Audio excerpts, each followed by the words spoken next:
Thank you very 696. Good. All right. Thank you. Thank you, Mr. Chairman. And first, I want to thank you and Ranking Member Grijalva for examining this bipartisan bill, which will bring economic development and much-needed job creation to Lyon County, Nevada, while protecting a pristine part of our nation. Under the legislation that I've introduced with my colleague, Representative Amodei, the city of Yerington in Nevada will be allowed to purchase at fair market value over 10,000 acres of land from the Bureau of Land Management. This is truly about economic development and job creation in rural Nevada's Lyon County, and it is in no way a giveaway of federal resources. This project will generate between $15 to $25 million in annual revenue for Lyon County Schools, South Lyon Hospital District, Mason Valley Fire Protection District, and the state of Nevada. Nevada Copper, the relevant mining company, already owns roughly 95% of the minerals to be mined, and it is contained on 1,500 acres of privately held land. We expect that the total economic impact from this legislation will create approximately 3,000 to 4,000 jobs when you include indirect employment effects. The mine itself will directly employ approximately 800 to 900 people, providing high-quality wages for nearly 2 decades. This is in addition to the more than 500 people who would be employed during the construction phase. In this comprehensive development, up to 63% of the acquired federal lands would be used for infrastructure, other economic development, and local recreation.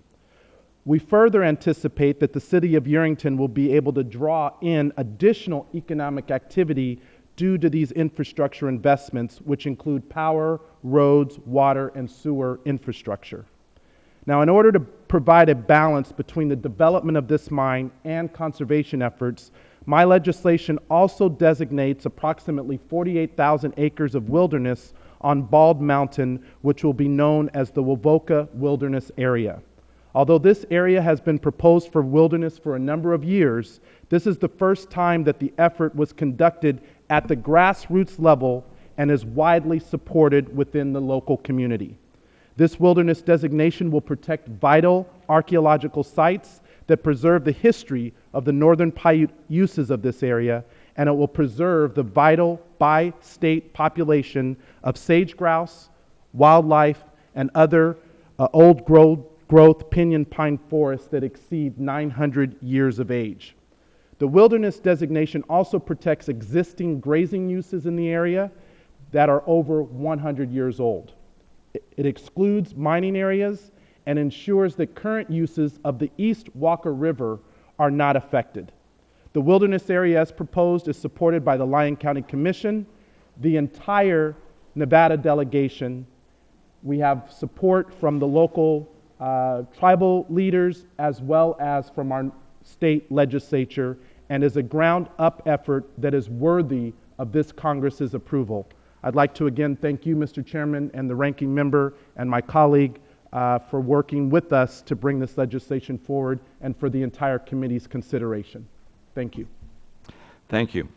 We will now hear, welcome Representative Labrador from Idaho, if you would speak on whatever number your bill is, but it's a darn good bill. Please, if you got 5 minutes to introduce it. Thank you, Mr. Chairman. Ranking Member Grijalva for convening this hearing today regarding my legislation, H.R. 657, the Grazing Improvement Act. I would also like to thank the many co-sponsors in this committee for their co-sponsorship of this bill. But before I get to that, I want to also express my continued frustration with the refusal of this administration to live up to its promise of being the most transparent in history.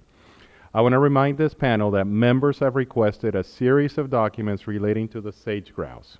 Those legal requests have been ignored, not one time, not 2 times, but many times. The chairman has asked, with my concurrence, we've asked a